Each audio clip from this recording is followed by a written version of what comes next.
Hi guys, welcome back to the channel and to another review. Today I'm checking out or talking about the Seiko Prospex Solar Chronograph, or Seitona. Call it what you want, Seitona, because well, it looks like a Daytona almost. This is also why when it came out about 9-10 months ago, I think it was early 2022, late 2021, there was a really big hype. They sold out, especially the white dial one. Sold out everywhere. It's sold on the second-hand market for way above MSRP, waiting lists everywhere. But well, now the hype has died down, other hypes has come and gone. So almost a year later, how good is the watch? That's what I'm going to talk about today.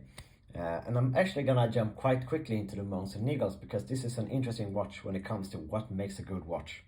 All right, so we have a quartz watch, solar powered.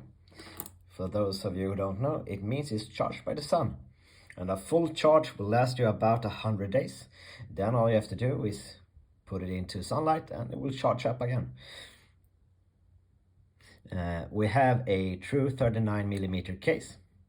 We have about 45 lug to lug, but we have protruding male end links that makes the lug to lug about 49.6.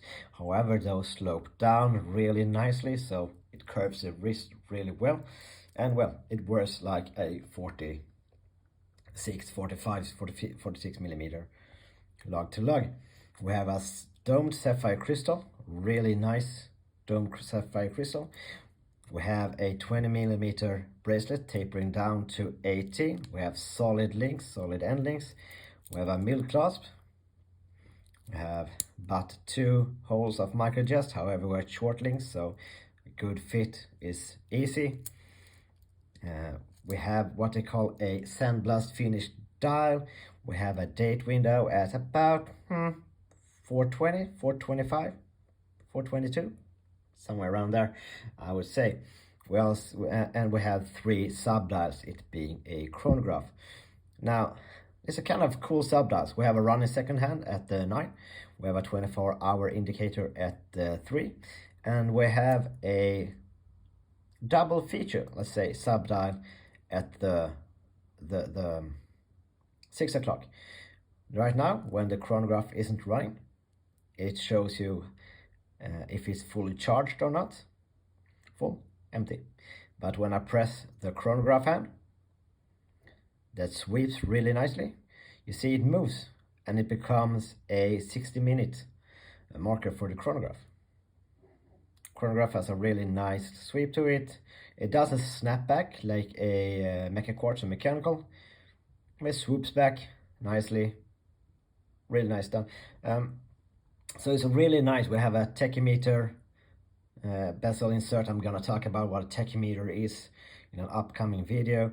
So all in all, a good watch, but we have quite a lot of moans, if I may say so, and yet it's a nice watch. So what's the moans then?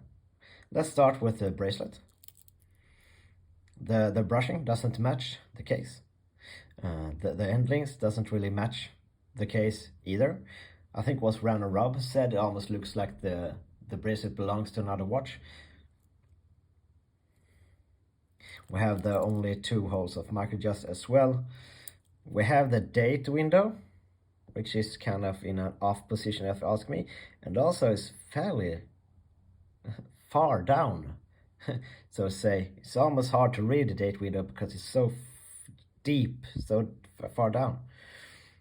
And if you ask me, also the hands are too small. They're a bit of a Seitona kind of on the hands, but quite small. They're tiny. I would like some beefed up hands. And for me, well, as I've said before, I like watches with logos. And we only have Seiko. Well, the logo and the brand name is kind of the same. And yeah, well, we do have the X for the Prospex. So I guess it's kind of a logo, but there's a lot of like small things here and there that should annoy a watch enthusiast, but still it doesn't. It feels good, it wears good. A quartz watch is always good to have in the collection because you can just grab and go. You don't have to set it and check the date and stuff. You can grab and go. So even though there's a lot of tiny things that should annoy a person, you don't, because it Well, if I take off another chronograph today, another quartz chronograph, my Jack Turner El Magico, video coming up on the Jack Turner El Magico. If I take that off and I put on the Prospex, it wears super well. It's a perfect fit, it's a perfect feel, it's a perfect weight. And this is interesting with watches.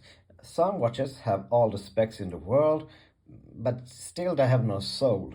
And some watches like this one, they have a lot of small things that should annoy, but they don't. It makes just the watch fun and nice and interesting and have a bit of a soul, or a soul, I guess, is good. I often compare watches to food, that you can have all the top ingredients in the world, but you need a certain sum to make the food taste good. Same with watches. You can have all the specs in the world, you can have all the perfect fits in the world, but still, well, a watch can be boring or non-interesting or soulless.